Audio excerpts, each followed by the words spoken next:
Strade Bianche is a favourite among riders and fans alike. A classic lover's classic in modern times, but on ancient roads with the heroes of the peloton.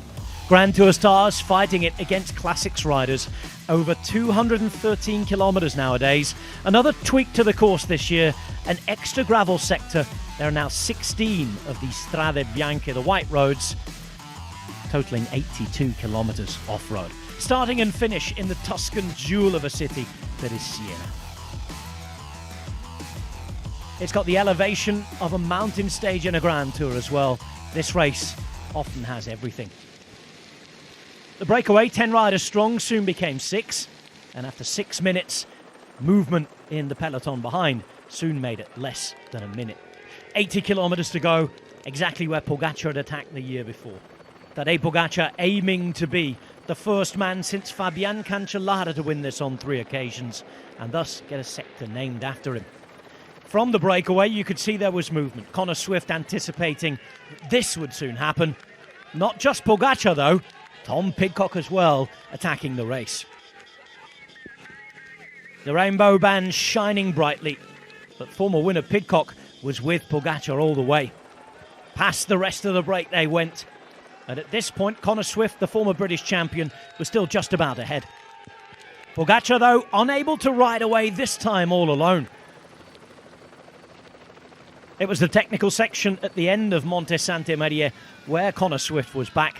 And behind the chasing group was being anchored by Tim Wellens, a former podium finisher, but crucially, Tadej Pogacar's teammate. Talking of Pogacar, this then happened. A crash, a disaster it seemed. Pidcock getting away with it, Swift caught up behind, and the World Championship skin suit battered, ripped. The champion himself bruised, but not out. The adrenaline was pumping. He was back on his bike. It was time to chase on for dear life. A reminder that luck plays a crucial role in sport,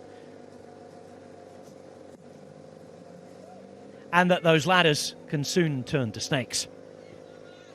A bike change. 49 kilometres to go. A deficit to close. Could Pogacar come back? First, he would have to get to Swift. And at the other side of Colle Pinzuto, you could see that Pidcock was continuing to ride on. Swift was caught and passed. He'd be the real victim of the crash in the end, as Pogacar was looking like his old self on the bike. The gap was closing, but then it closed rather quickly. Tom Pidcock looking around, easing off and waiting, rather gentlemanly so, for Tadej Pogacar. Sporting conduct at its very best.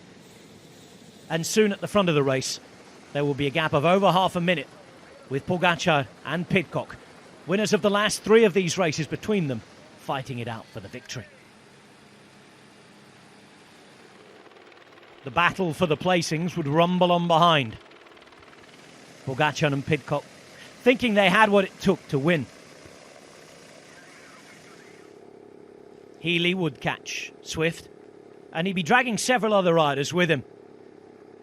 The top 2 were together, until that is, they were on the final couple of sectors. Pogacar had left us all wondering how he would be. The answer was on the hills and on the gravel roads. The steep slopes where yet again he showed his power to ride away from Tom Pidcock. Wellens heard that was happening, and he could seize his own opportunity to attack Bilbao, Healy and Adrià to try and join Pogacar on the podium.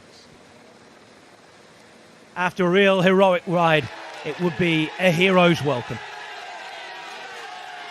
On his way to a 3rd victory, but this sight will never get old for the world champ.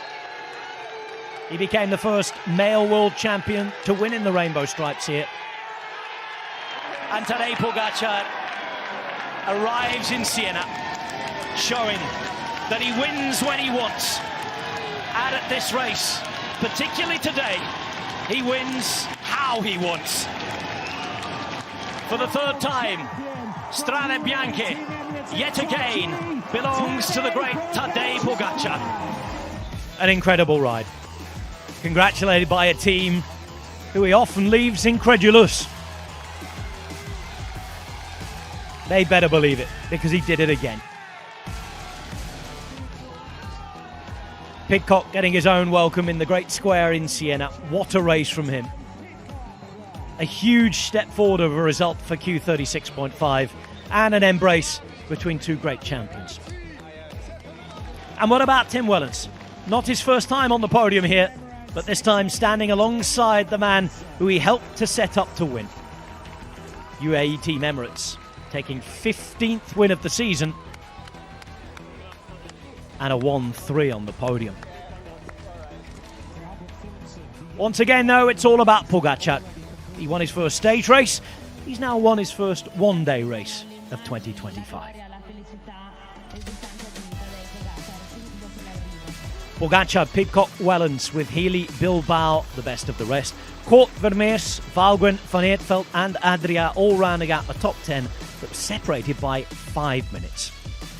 It's a special place to have a podium. Back from the medieval games, now to the modern age. And 3 absolute heroes. Strade Bianche once again didn't disappoint. Remember, you can follow the rest of the season with us on TNT Sports.